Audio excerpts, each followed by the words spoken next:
Take this podcast as it comes. Dirty, broken, uneducated. Just like me. Okay.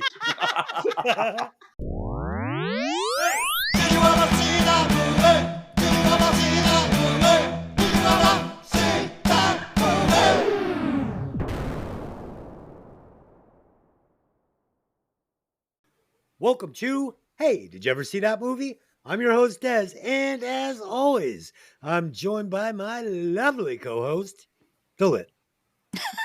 Karate Man Bruce on the inside. That's what I've been told.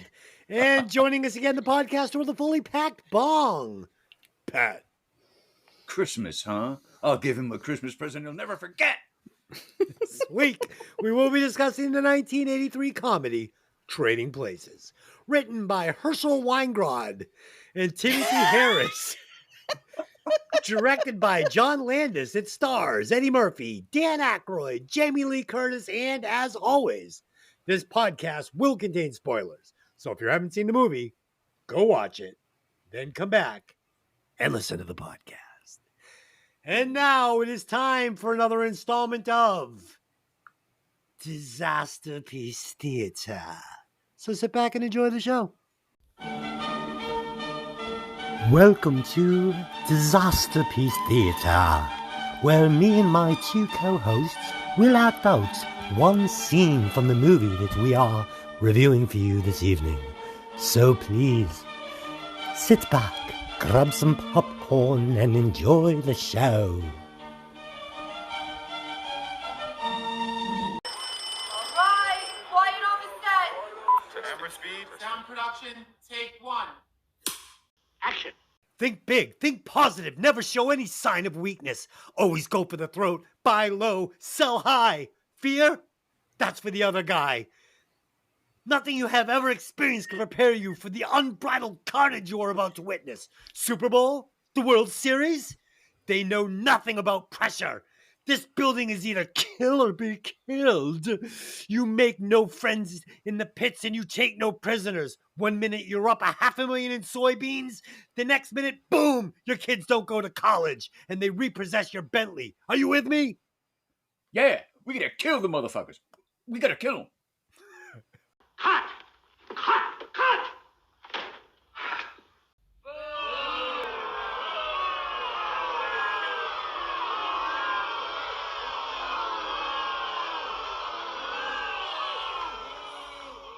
Okay.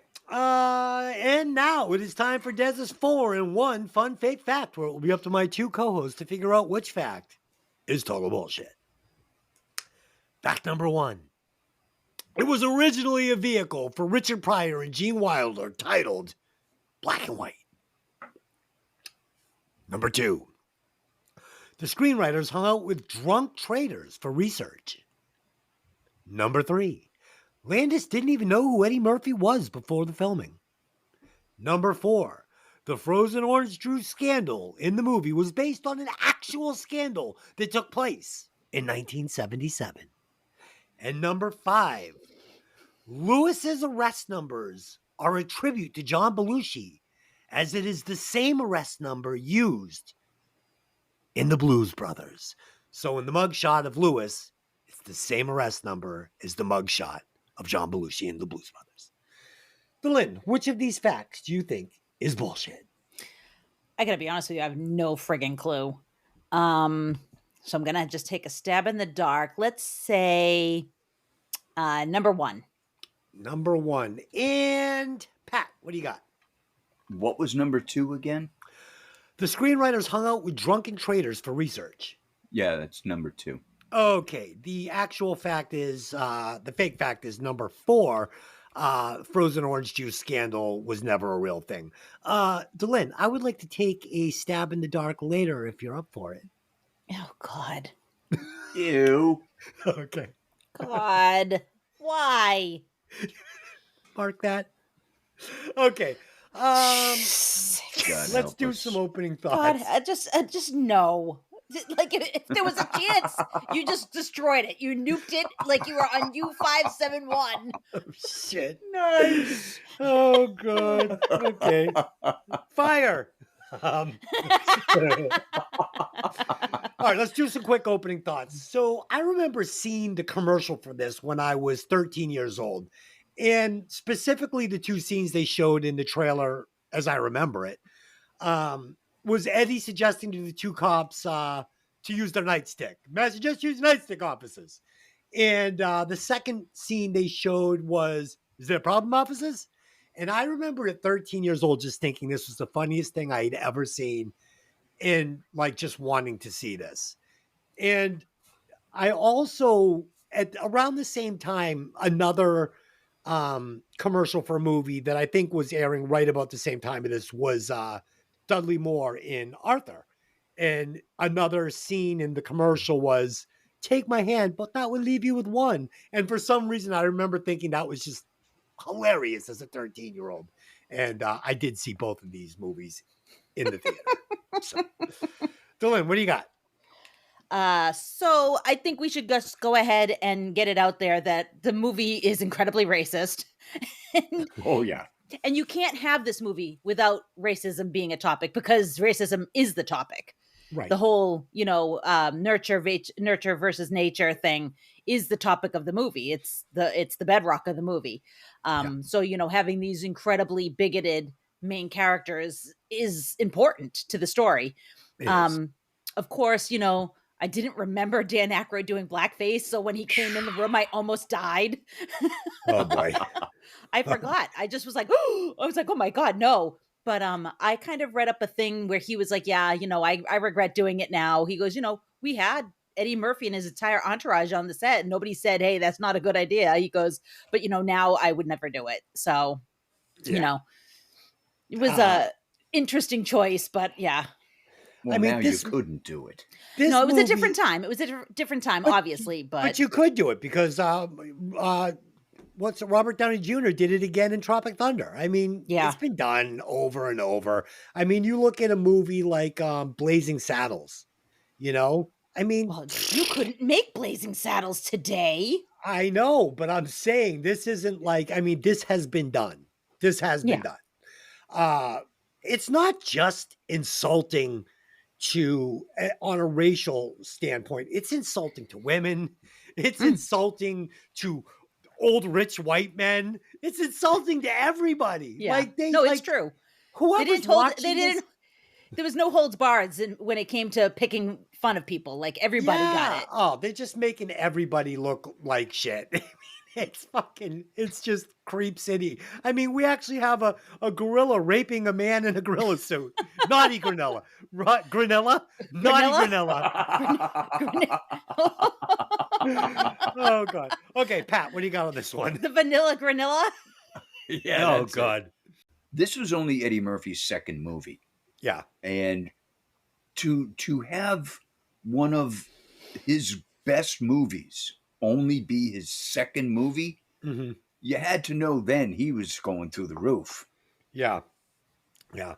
Not to jump forward, but in that final scene on the dock with the two dock workers, and the guy says, one gorilla, but there's two gorillas in there. And he says, one gorilla, two gorillas, what's the difference, And then the one guy has an unusual amount of information. He's like, well, it's a scientific experiment. They're sending them all back to Africa. I'm like, what the fuck? Like, what?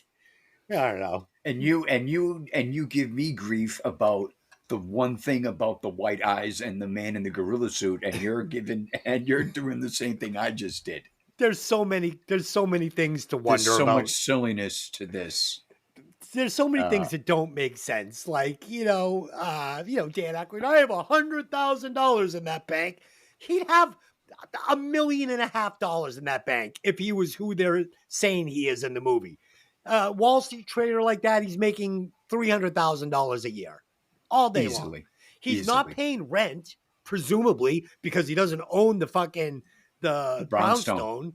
No. He doesn't drive. He's not paying. Like, every penny this man makes would be going into that bank. So many things don't make sense. So you can't ask questions. You just can't. You have to take this movie as a silly comedy and run and just let it take you where it goes. Yeah, I mean, Eddie goes from being one step from like a completely demented homeless person to like selling to me that he is a Harvard grad. I mean, his entire character changes in 20 minutes in this movie. Oh yeah. You know? All right. Let's do this. Lynn, give us the synopsis. I will.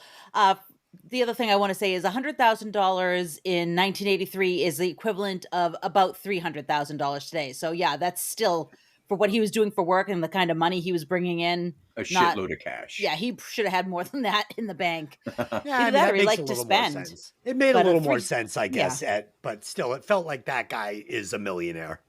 Yeah, he should be, honestly. And I why mean- is Jamie Lee Curtis like? Why would a girl from a small town, a small mining town you've never heard of? Why are you going to Chicago to get on your back and make this money as a hooker? Like, why wouldn't you go to I don't know, Los Angeles? It's Philadelphia. First off, she's going to. Yeah, I was just going to say they're not in Chicago, dumbass. They're in Philadelphia. How many times have you seen this movie? Good God. A lot. I mean, 2 you'd minutes think ago. You'd think the Liberty Bell would give it away, but you know. All Never right. mind the statue of Rocky. I mean, that doesn't tell you where you are either. Was that in the movie? Yes. Okay. Give us the synopsis. Jesus Christ. Hundreds of times. Seen it hundreds of times. Hundreds. Literally Hundreds. hundreds. All right. So here's our synopsis. Upper crust executive Louis Winthorpe III and down and out hustler Billy Ray Valentine are the subjects of a bet by successful and grossly bigoted brokers Mortimer and Randolph Duke.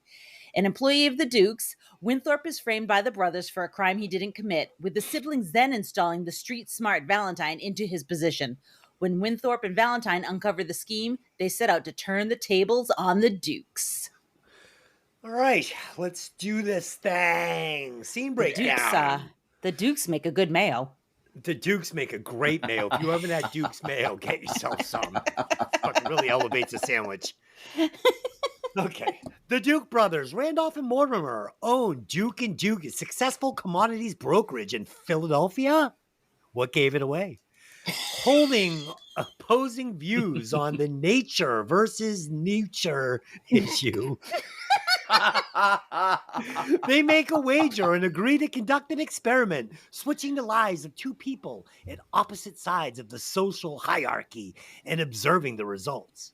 They witness an encounter between their managing director, the well-mannered, cultured, and educated Louis Winthorpe III, engaged to Duke's niece Penelope, and a poor African-American street hustler named Billy Ray Valentine.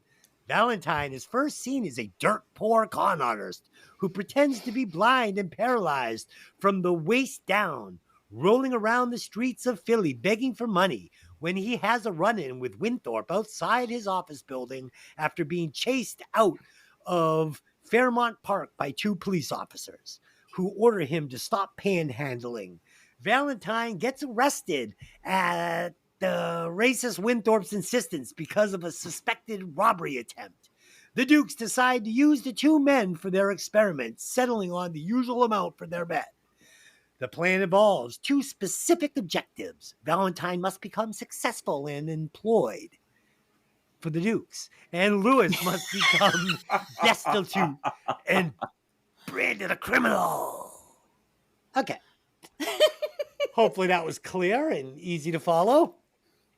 And about an hour and a half long. Okay. So these opening scenes, right off the bat, the first opening scene, Louis getting ready for work. So the director did such a good job in this movie of letting us know who we hate and who we like. And I don't even know how I ever got on board with Louis again. Like, he's such a cunt. In these opening scenes, he is so soft. This is a man that can't shave himself. This is a man that not only can't dress himself, can't even pick out his own fucking clothes. And then the final nail in the I hate Louis coffin is when he goes out and Coleman is locking the door and he gets to the edge of the street where the car is, and he's going to stand there and just wait. He is not going to open the door and get in that car. Oh, fuck him. A loser. Dylan, what do you got? So I really appreciated how they do this thing where they start the movie and they're just showing you shots of Philadelphia. They're not really showing you like anything in one direction or the other. It's like some touristy spots, the Liberty Bell, the Rocky statue, et cetera, et cetera. And then all of a sudden they're showing you, you know, kids playing hoop in the streets, and then Lewis getting his orange juice freshly squeezed for him. Yeah. And then you're watching like people going to work on the train. And then you're watching Lewis, you know, being woken gently in the morning with his newspaper. Like, it's like, okay, like it starts setting up this class divide Yep. right out of the gate before you even meet the characters, you know? Right. And I really Yeah. appreciated how they did that, because it started like just kind of touristy. This is Philadelphia. And slowly but surely the divide gets further and further apart until you're just in the scene with Lewis and Coleman getting ready for work. And then of course, you know, the two Duke brothers in their gigantic mansion, and all the domestics are lined up to say, "Good morning, sir. Good morning, Mr. Duke. Good morning." And it's like, oh my, Yeah. I hate them just as much as I hate Lewis. Like, it's like these guys are just assholes. Like, Oh, they're monsters.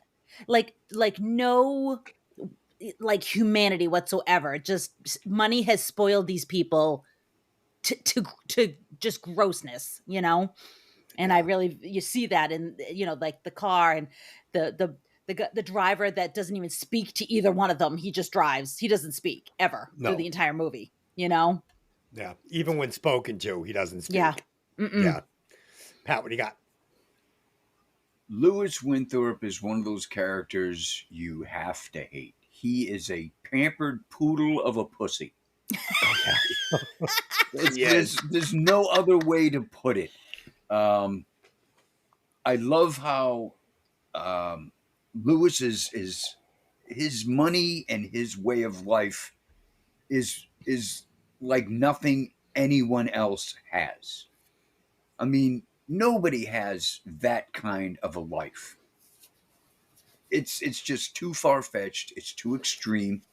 And then you throw the opposite with Valentine in the park, and you already know he's a con man, but when he starts telling the cops that he was in Vietnam and he's making up names, I was in Sang Bang and Bang Agent Dong Orange. and my name was Agent Orange. That was me, Agent Orange, and I was in tears. But what ices it for the cops is he says he stepped on a landmine and he was airborne. They're like, airborne, huh? Yeah, right, exactly. Yeah. It was too funny. The Dukes are by far the most hateable villains you can find for their age group. It's just horrifying seeing the servants lined up as they're going out. And everyone's, "Good morning, Mr. Duke. Good morning, Mr. Duke." They don't even acknowledge them. They don't look at them. They don't acknowledge them in any way, shape, or form. You couldn't possibly have a lower form of life in their eyes. It's you want to hate them, and even as the scene progresses, even you find that Coleman can't stand them. Yeah. Lewis's butler.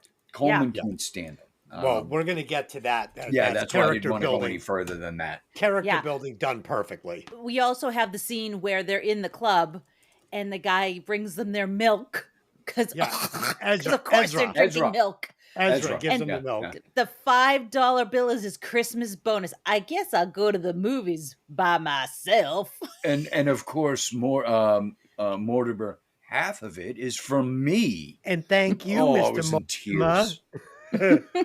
Huh? He says, "And thank you, Mr. Mortimer." Oh my god, that is and you can see him like being like "fuck you" under his breath as he walks away.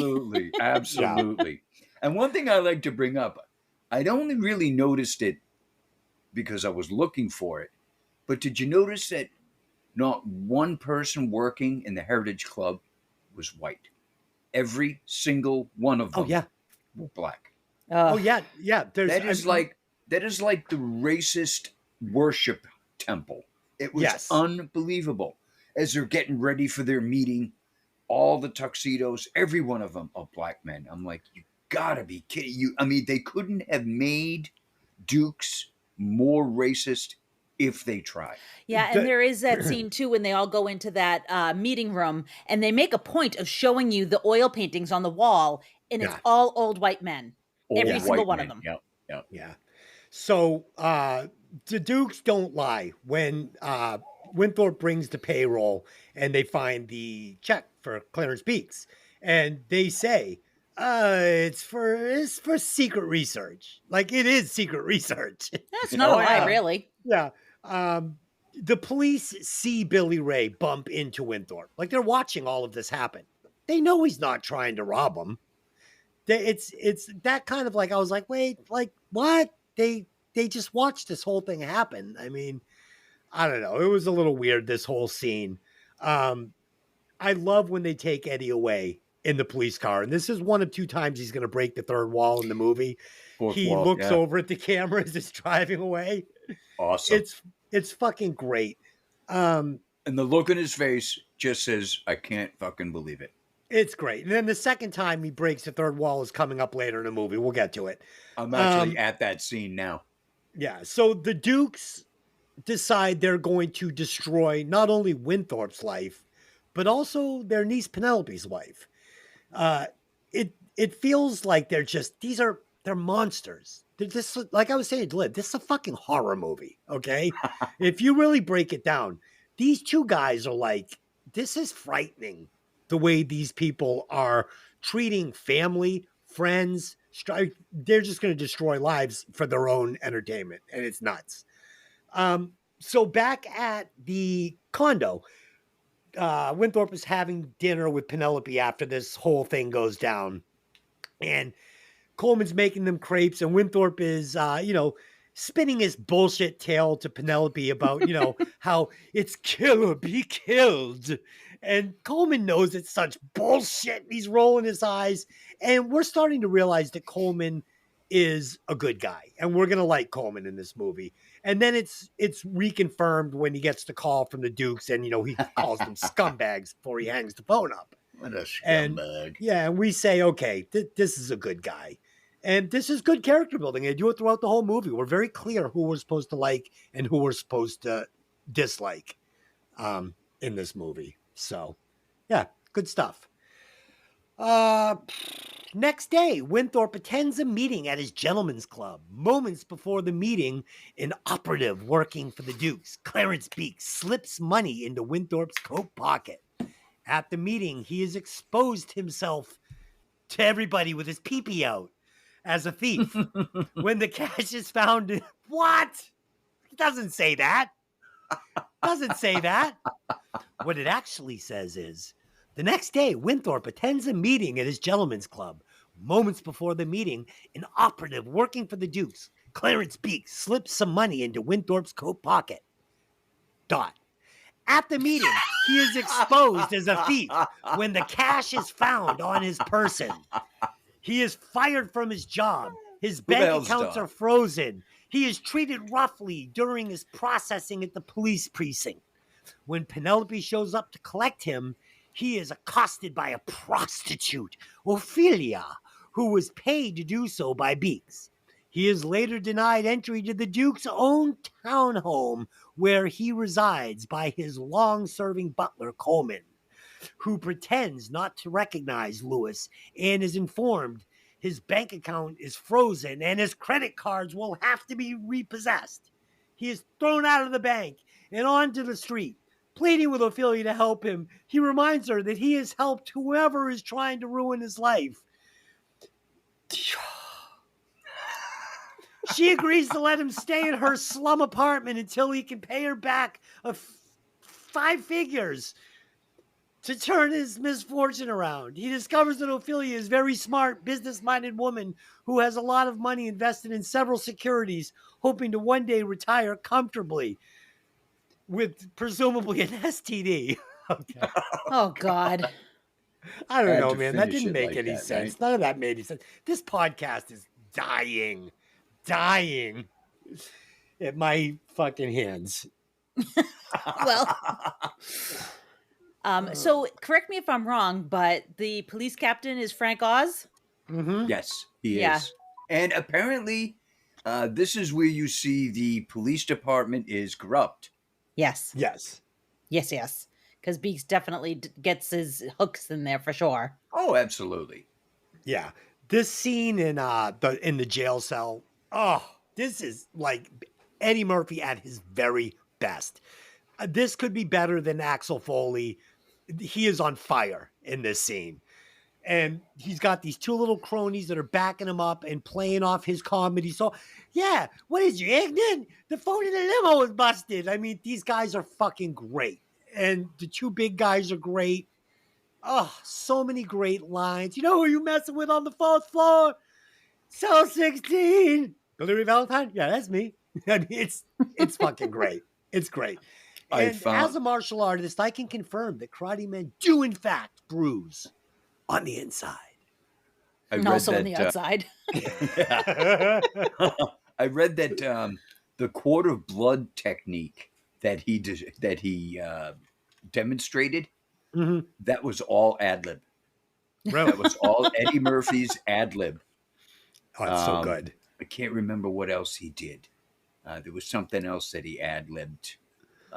But as soon as I read that the quart of blood technique was ad libbed, I'm like, yeah, I can see that. I can see that totally happening with him just running through that craziness in his head.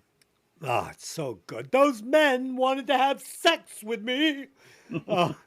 And when Lewis, the cop, goes to the cell to get Lewis out, you notice every single one in that cell with him is wearing an article of his clothing. Yes. One guy's putting the jacket on. One guy's putting the jacket on as the cell comes into frame.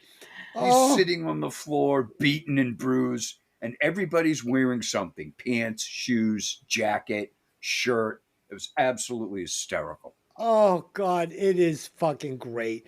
And when Penelope is waiting for him, and the guy, that your purse? That's a nice purse. What a gorilla. And she's spraying her perfume on him. No, that was the guy clipping his toenails. Oh, God, yes. Penelope, do you know where I've been for the last 24 hours? Those men wanted to have sex with me. Oh, God, it's so good. I mean, they bent me over. Oh, the whole booking scene, you know. Do you know who you're talking to? Strip, you little shit. Oh, it's so good. One cellophane bag. That's not mine. So you were dealing in heroin. Not heroin. It was angel dust, PCP. And I never even had my hands on the stuff. I never had my hands on it. I know it. Yeah, it's all great. And he almost talks his way back into Penelope's good grace, but yeah, that's Beats make sure that didn't happen. Yeah. And now I have a question. So you've got this prostitute asking him for dime bags and start trying to perform fellatio on him on the front steps of the Philadelphia Police Department steps. Don't think this is gonna fly. No cops are even looking. But the face Dan Akroyd made when her head went off camera was so perfect. It was. It was. Yeah, this is Dan Akroyd and Eddie Murphy at their very best. So apparently this movie revitalized Akroyd's career, and I hate to rub salt in an open wound, but apparently Dr. Detroit and Neighbors almost killed his career. Oh, God. Wow, you got that boost up, huh? Woo! Jesus. Was it that loud? Sorry. Yes, it was. That was good. The laugh was good, but it was warranted. Holy shit. I read that, and I was really surprised by that, to be honest with you, because everything Des said about Neighbors was apparent bullshit. That fucking movie is fucking amazing. It's fucking terrible. To you. Fuck it. The rest of the world hated it, apparently. Yeah, Tony liked it. All right, the rest of the world except Tony. So this scene when Eddie gets bailed out and he meets the Dukes for the first time. They're trying to lure him in the car. Whiskey. Oh, you can drink. I'm just like, oh my God. So this could be the beginning of a true horror movie. Okay. Oh, yeah. Like clearly fucking Billy Ray Valentine never saw the movie Us by Jordan Peele. Like, do not get into that car. Do not get into that car. Okay. Fucking yeah, it's terrifying. All these scenes are just like, oh my god, my stomach was like turning. I was crawling. They're getting him into the jacuzzi. Like, dude, they're gonna kill you. Don't. Holy shit. I don't know where the fuck you come up with that. It was all terrifying. These two crazy old, rich, crazy white guys are trying to like lure this like all but homeless black man into their car and take him home. Like, what is, you've got to be thinking, like, what do I these wouldn't guys trust want from it. me? I wouldn't trust it. Of course not. Red flags No. everywhere. Red flags Hell everywhere. no. But Don't I'm get not into that seeing. car. But I'm not seeing butcher knives Yet. Okay. yet. Okay. I don't know. Coleman's got something up his sleeve. Okay. Ostracized by an abandoned Penelope and his former friends who believe the trumped up charges against him, Winthorpe turns his attention to Valentine, whom he believes set him up. Meanwhile, claiming to operate as an assistance program for the underprivileged, the Dukes bail Valentine out of jail, install him in Winthorpe's position at the company, and give him use of Winthorpe's home. Meanwhile, Valentine quickly becomes prized employee of the Dukes. Valentine has the street savvy attitude that could make them millions while trading stocks on the market. Billy Ray demonstrates his talent by earning the Dukes a hefty amount on his first day at work, giving them advice on how to set the price for pork belly commodities. Mortimer tries to trick Billy Ray into stealing his money clip, but Valentine hurries to return the money to the man. Oh my God. So this, all these scenes are just, this movie is crazy, okay? This movie is insane. Fucking, first of all, I love this is bacon that you might find in a bacon, lettuce, and tomato sandwich. And this is where we get the that was second wall so break, good. where Eddie just looks over and I'm laughing out loud. This is great stuff. The funniest part about it is as Randy's explaining this to him, the camera is on Eddie Murphy's face, and all you hear is Randolph telling him, explaining this to him off camera. So his face is looking up at Randolph, and as soon as he's made a fool of, he looks right at the camera. And again, it's that I can't fucking believe this look. Yeah, we're going to try to explain to you what we do here. And he gets it. He says, you guys are a couple of bookies. Now, what I thought was interesting about this was I thought it would be easier for Billy Ray to understand what they did than it would be for these two old rich fucks to know what a bookie is and what a bookie does. Like, I thought that might go over the Dukes' heads, but they get it. And this is where we start getting this dramatic character change in Eddie Murphy. So he goes from a guy that is like so like he's not really street smart because his hustle is like dragging himself around in a little box with his knuckles on the ground, pretending to be a ex-vet and begging for change. This isn't a good street hustle, okay? And he's doesn't appear to be a very intelligent person in the beginning of this movie. And now suddenly he's setting the fucking price for pork bellies and he's talking like very sophisticated, and it's a dramatic character change and it almost doesn't work. What do you guys think? Yeah, I mean, you definitely he's speaking their language back to them pretty quickly, you know. Thank you. Yep.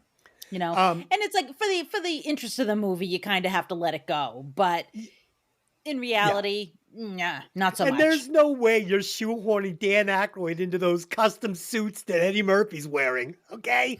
Eddie Murphy is a slight man compared to Dan Akroyd. Like, those would be floods. Dan Akroyd's like 6'2", Eddie Murphy's like 5'7". I'm like, I don't think those are Winthorpe suits. The good thing about when Valentine he says he can set the price for pork bellies, and his rational explanation of the average Joe actually Yes. pans out for his background. Yes. I'm not going to have the money to buy my kid the G.I. Joe with the Kung Fu grip, and my wife's not going to want to fuck. My wife's not going to want to make love to me because I ain't got no money. Yeah. And they're all out there. They're all going batshit, and they're screaming, "Sale, sale!" And Right. this is where your average Joe knows what is happening on the street that the brokers and the rich fat cats like the Dukes would never understand. But he doesn't even feel like an average Joe to me. Like, he doesn't have a wife. He doesn't have a kids. He doesn't have a home. He doesn't have a job. He doesn't have any clothes. He's just like, I don't even know. He's street smart, and he shows that in that scene. He doesn't feel street smart to me. I don't know. It works, but but And you've it's- watched this hundreds of times. Why? I don't know. Why have you watched it 100 times? Because it clearly sounds like you don't like it. I well, love before we move on, I would definitely like to also talk about this the scene at the tennis club or whatever it is with these fucking douche canoes. Oh God, the stupid song. The whole thing made me just want to vomit. It was so cringy and ridiculous. I hate Constance every Fry. I hate them all. Constance Fry. Anytime you'd call, Constance could fulfill your needs. Winter, spring, or fall. All I he had to stepped see on the ball. All I had to see was the back of Todd with that fucking sleeveless sweater and the collar up on his shirt. And I'm like, oh my God.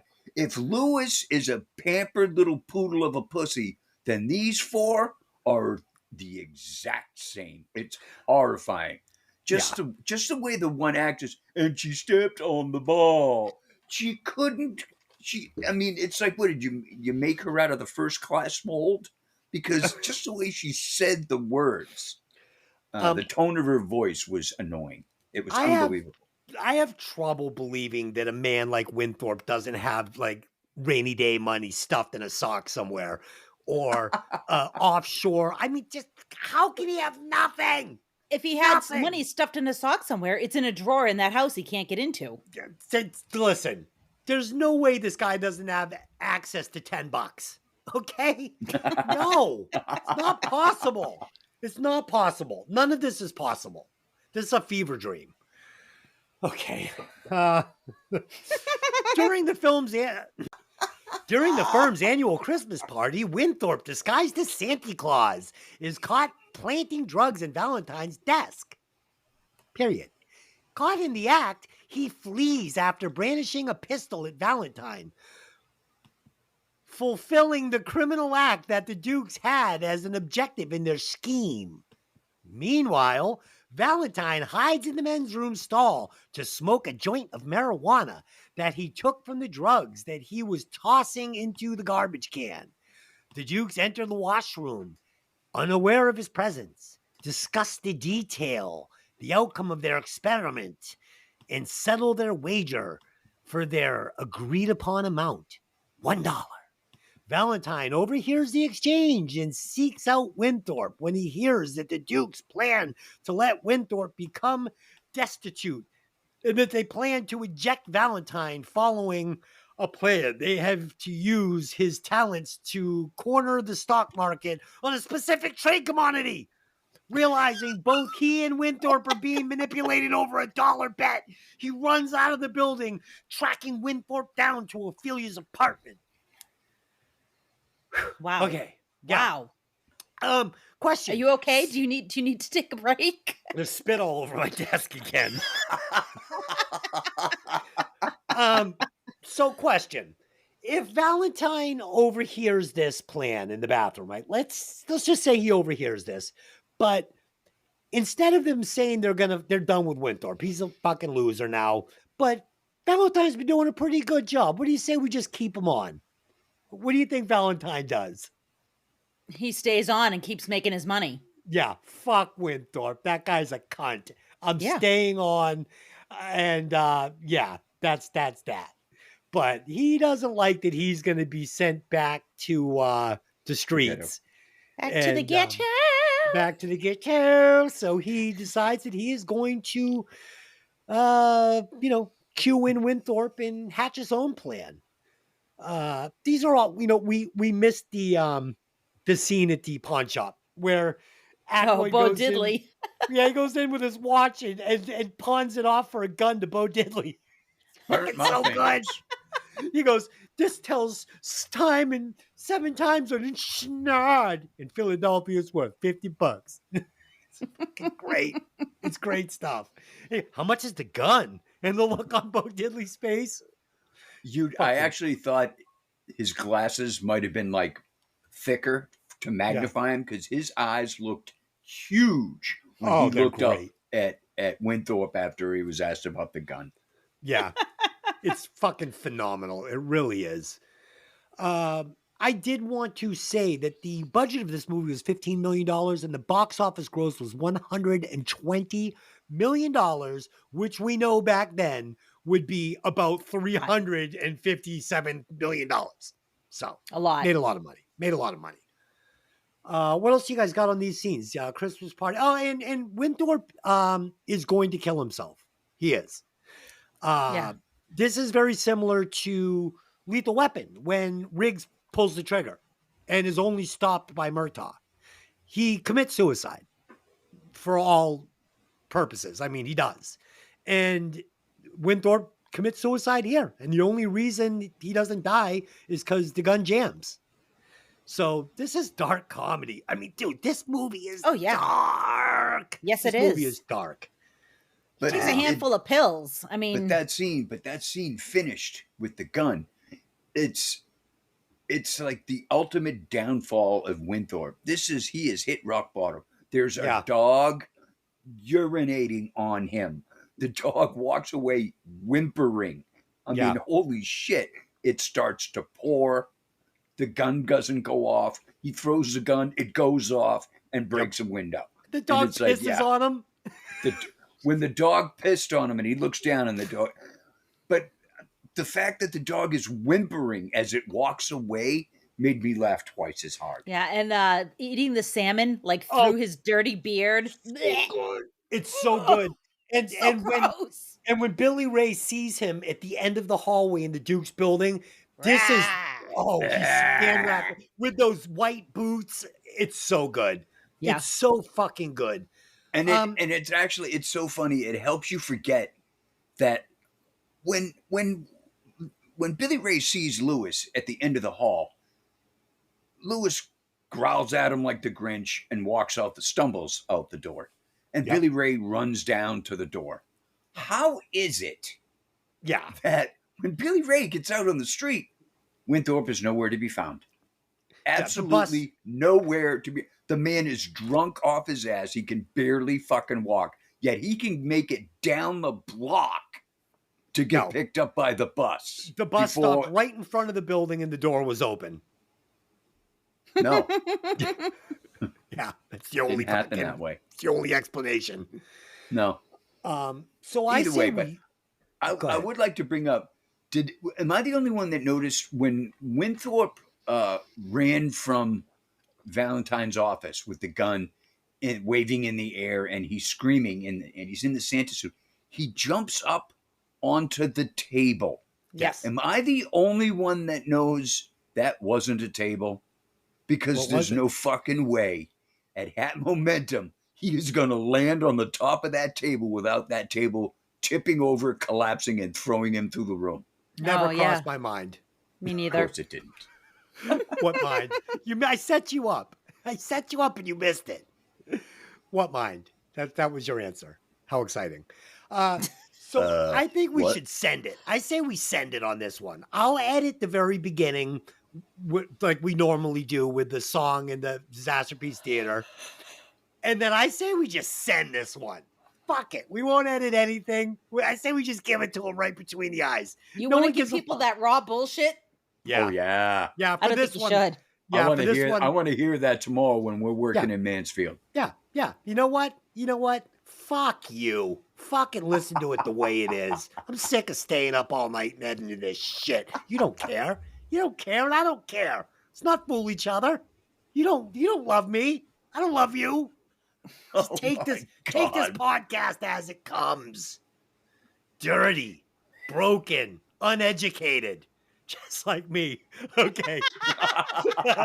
I knew Mark that was that. going somewhere. Mark that. Mark that. Okay, there's our intro.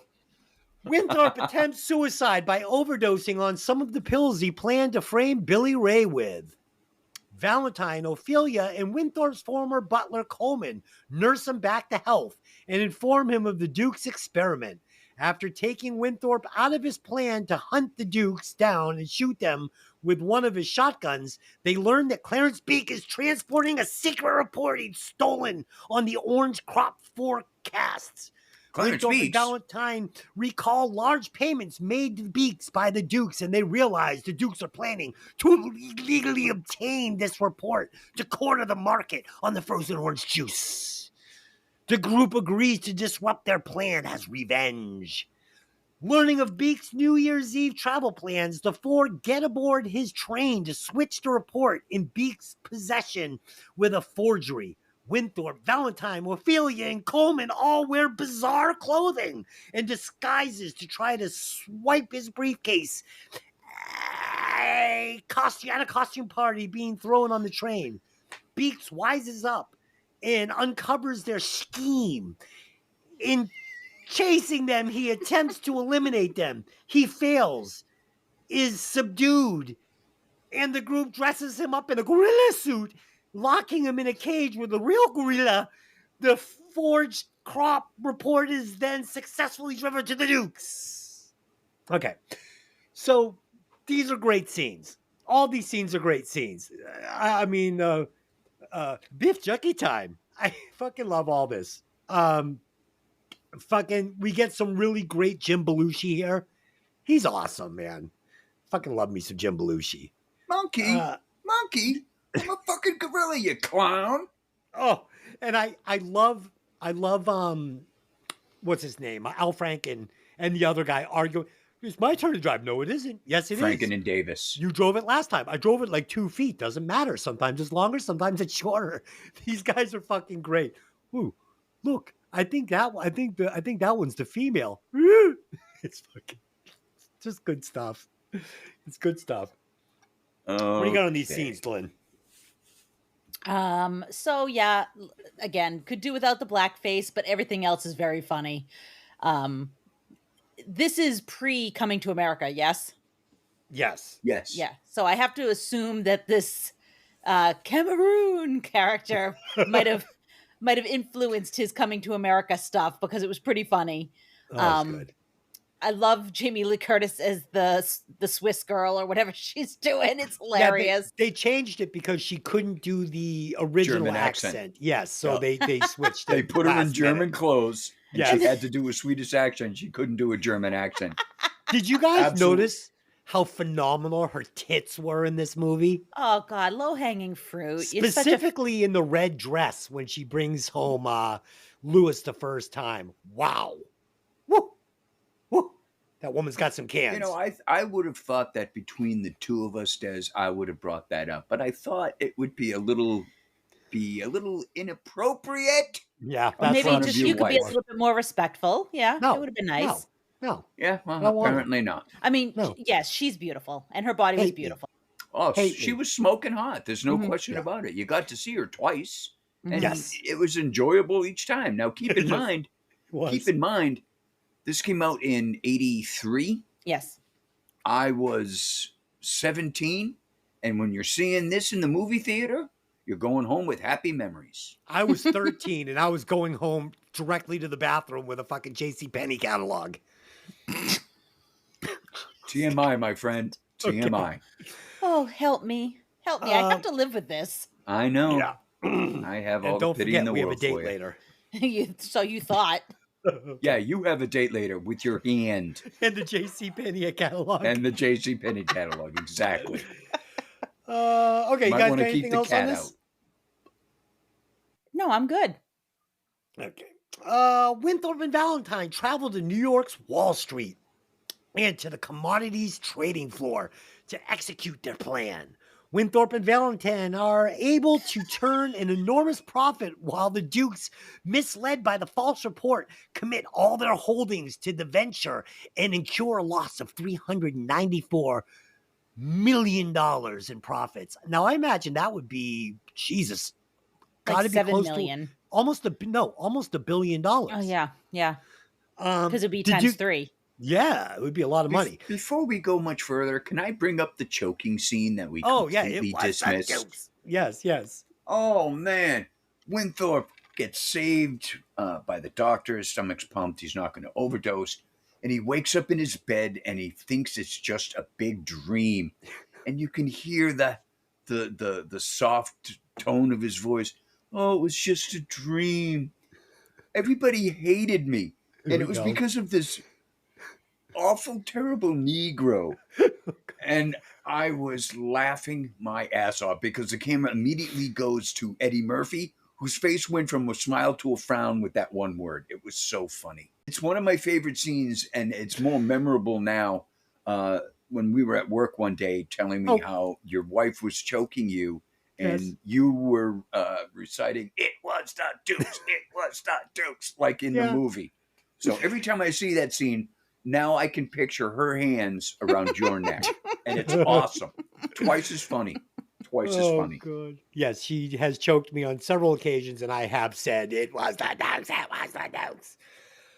As well you should. So let's see. We were on the train. Yes, we were. Winthorpe and Valentine have just traveled to New York. Pat interrupted me. Okay, so the Dukes, they lose out on $394 million of profits. The Dukes confront Valentine and Winthorpe on the exchange floor, who mockingly explain they have made a wager of just $1, which I guess would be about $3 back then. They wager on whether they could get rich while also impoverishing the Dukes. Valentine collects his prize money from Winthorpe, while Randolph collapses from a heart attack. Showing almost no concern, fuck him, for his ailing brother, Mortimer protests. Their seats on the exchange are put up for sale, their assets are seized, and their holdings are frozen. Meanwhile, Beeks and the Griller are located on a shipping dock and loaded onto a ship headed to Africa, while Valentine, Winthorpe, Ophelia, and Coleman all enjoy luxurious tropical vacation. You like how I'm now able to fucking add lines that aren't in the script to try and make my misreads work? I'm more amazed at how you can leapfrog from 20 minutes into the movie to an hour into the movie to an hour and a half into the movie.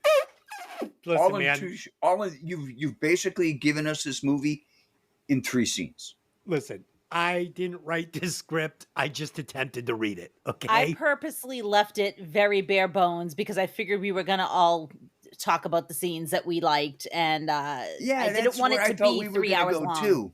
But Captain Long-Winded over here was over here? over there. We'll talk about it, kid. That's what you're here for. What do you got to say? Back it up, go forward, jump in your fucking DeLorean, man. Go back fucking 20 minutes. Let's talk about Coleman playing the Irish priest. And that hat. Oh no, my the God, beef jerky hat. gives me the gas, something terrible. Would you like some beef jerky? Oh no, it gives me the wind, something terrible. Yeah. He did a great Irish accent. And this is something I just happened to see. And through the entire movie, Clarence Beeks is this angry, volatile, physically punishing person. So how is it when he's on the train and Franken and Davis pull up and the gorilla is now looking right inside at Clarence Beeks? How is it Clarence Beeks turns into a 2-year-old and starts mocking the gorilla? Because he's a dick. It's what he does. He's the kind of guy that would fucking work up the monkeys at the fucking zoo. He's the kind of guy that would get a little kid going on the train by making faces at him. He's a bad guy. The woman comes up to him at the payphone and he says, "Hold on a second." He looks over and goes, "Fuck off." I fucking love this guy. That's nothing compared to when he gets the nod from Randolph and Mortimer up in the second story window while he's on the corner and he starts to walk towards Lewis. He literally puts his hand on the face of somebody that's walking into him and pushes this person to the ground. To the ground. Not to the just ground. away, to the ground. Yeah, it's I'm like, oh assault. my God, this guy's an asshole. I loved him. I fucking loved him. Oh my God. Clarence Peaks was definitely the dick you wanted to hate. I mean, the bad guys you could hate for multiple reasons. You hate the Dukes because they're racist and they're arrogant and they think everyone is below them. You hate Winthorpe in the beginning because he's a pampered poodle. But did we all come around on Winthorpe? I came around on Winthorpe when he woke up from the dream and realized that it wasn't a dream, and then he just got angry, and he's ready to kneecap the Dukes as he's cleaning out his shotgun. But you he can't go hasn't around shooting people in the shotgun, shooting people in the knee with a shotgun. But he hasn't Why? redeemed himself. He hasn't redeemed himself as a human being. There's no reason to get on his side. I mean, I'm on Ophelia's side. I'm on Billy Ray's side. But, you know, I mean, I guess I'm on his side because he's the only one that can really pull this plan off. But he's still just a scumbag right to the end.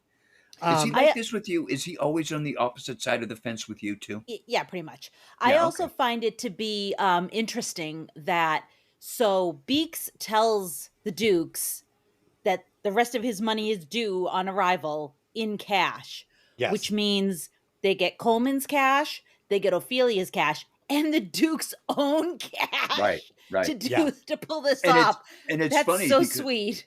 it's funny because Wikipedia actually did an entire paragraph trying to explain how they did what they did at Because the I find it brokerage house. confusing. Yeah, I find it It is confusing. kind of confusing, but they actually said that when they bought all the stocks, they didn't have to worry about covering them because they didn't have any money for them. They're selling futures they don't own, knowing that they're going to buy them all back, so they don't have to worry about it. But Wikipedia actually said that they didn't have any money with them, that they bought these stocks with no money, or they were selling stock futures with no money. But No, they had the money. Exactly. That's why I'm bringing this up, because Wikipedia got it wrong. Yeah, because at the train station, Coleman gives the envelope His side to savings, Billy Ray, Ophelia, and yeah. Ophelia gives the envelope to Winthorpe. And that's it. It's actually kind, when you think about it, if you read the story, they did everything they needed to screw the Dukes and make themselves rich in the process. Well, presumably, if the Dukes lost $389 million on the orange juice debacle, that means that Billy Ray and Winthorpe probably made close to $300 million on that Exactly. because that was their direct competition. Because they did what the Dukes were trying to do. Yes, exactly. They're the ones that cornered the market. Yeah. Well, And they in did doing it so, opposite. Yeah. Right. And in doing so, giving the Dukes the fake report destroyed them. Correct. So, Lynn, did you come around on Winthorpe by the end of the movie? I mean, yes and no. You know, he obviously cared about Ophelia. You know, they could have parted ways once they got the money. And they would stayed have. together. And would they have. There's in no the way movie, they this stay Harvard together. graduate snob is going to marry, you know, a whore. I mean, sorry. I mean, she is. She's a whore. She's a sex worker. She's a sex worker. She's Oh not my a whore. God. Okay, enough with the PC bullshit. She's a sex worker. So Okay, whatever. It's valid work. My God, you're a prostitute. Yes, exactly. I meant whore in the nicest possible way. So I mean, Yeah, sure if you're you did. listening, if you're Where'd that listening to the come from? podcast and you're a whore, I didn't mean any disrespect.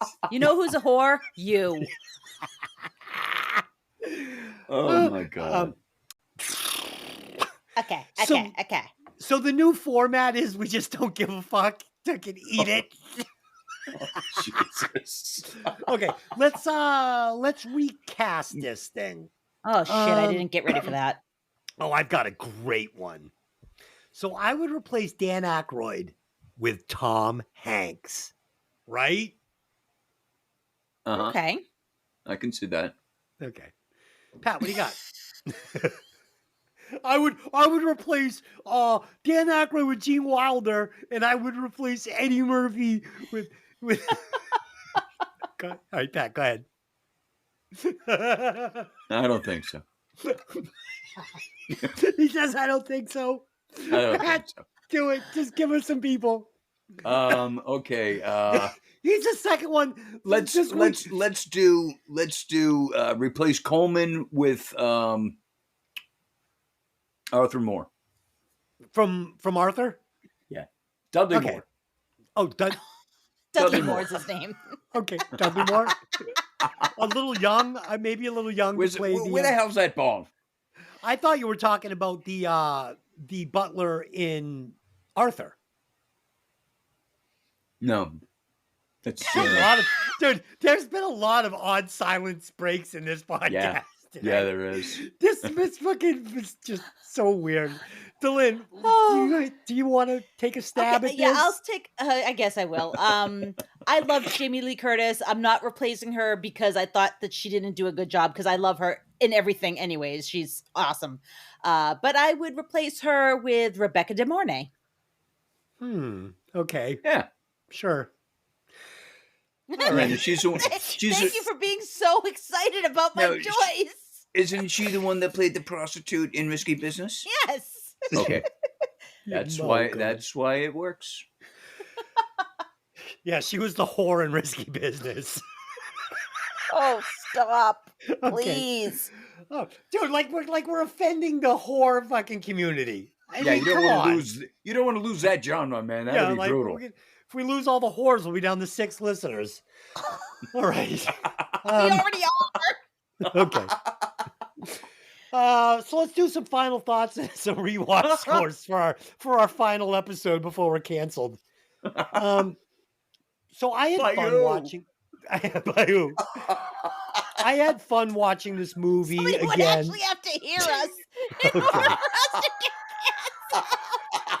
So I shouldn't worry about anything. I mean, No. all right. Unless You're me and not Pat are important offended. enough to give a shit about. Unless Pat and I are offended at work tomorrow, we should be okay, right? Probably. Okay. So I had fun watching this movie again, but oh boy, this kind of comedy could not be made today.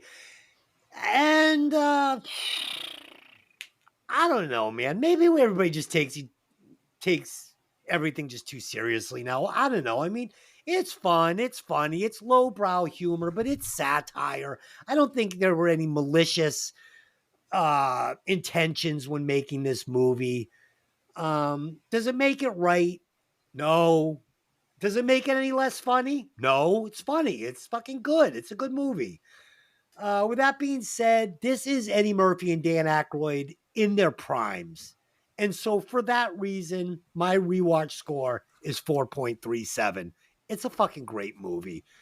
If you have thin skin, if you're easily fucking offended, if you're then you shouldn't be listening to our show. yeah, put it this way. If hearing this, if this podcast didn't offend you, go ahead and watch the movie. You're safe. Pat, go ahead, you fucking whore.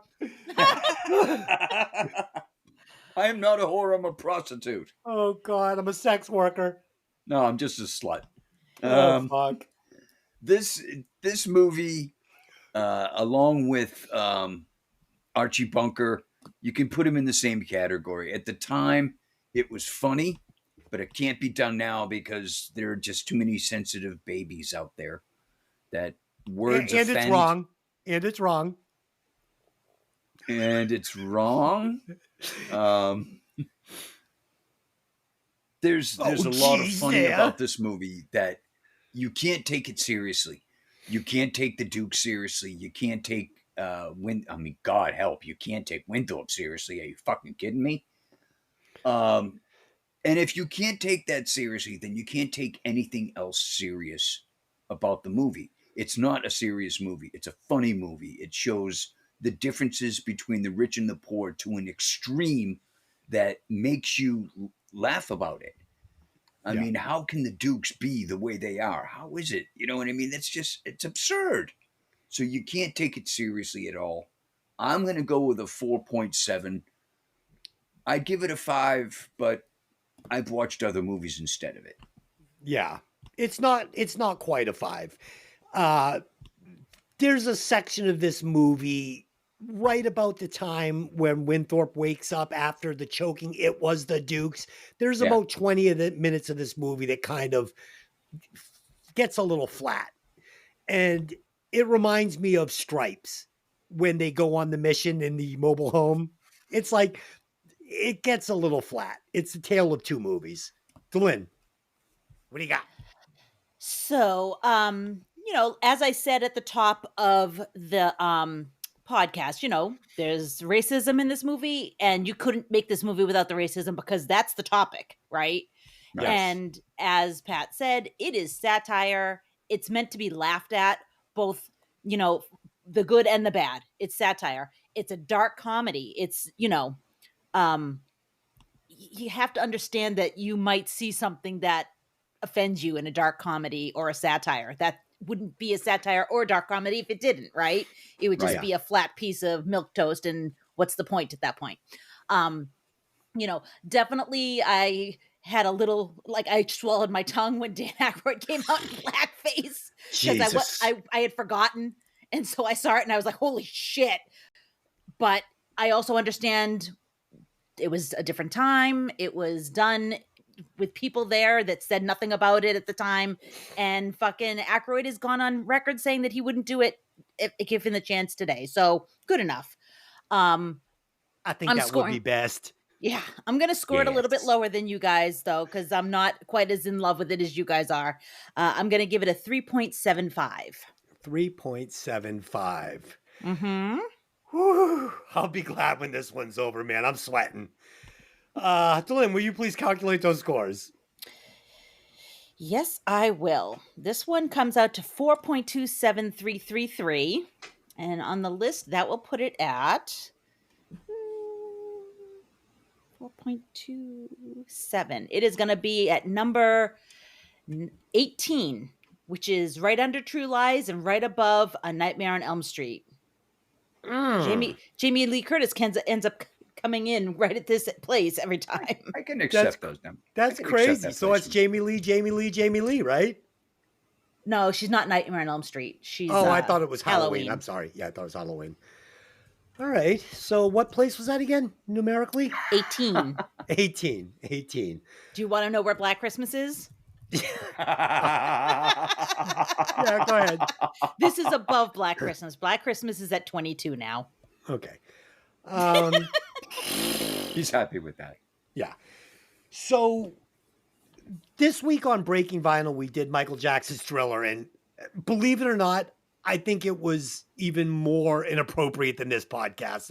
It was fucked up. It was a fucked up podcast. This was a fucked up podcast. It was a strange week. We will be back next week where we will be doing Love Actually with Mikki, and is Tony going to join us? I don't know. We're going to go from Trading Places to Love Actually. Oh, God. I've never seen it. I don't even know what it is. I don't know It's who's in it. It's a rom-com, basically. It's a Christmas rom-com. I know nothing about it. Shocked. I'm going to have to do a little editing. I don't feel comfortable with everything. So if you're still listening and you haven't turned us off yet, we now have a YouTube channel. It is basically right now just the episodes. If you rather listen to us on YouTube than through your podcast provider, that is now an option for you. Feel free. It's very easy to find us. Hey, did you ever see that movie? Maybe at some point we'll do some videos or something and upload stuff. But right now it's just the episodes. But, go and subscribe. And if something fun pops up, you'll see it. Yes. And if you like music, go check out our sister podcast, Breaking Vinyl. You can find it anywhere quality podcasts are fucking found.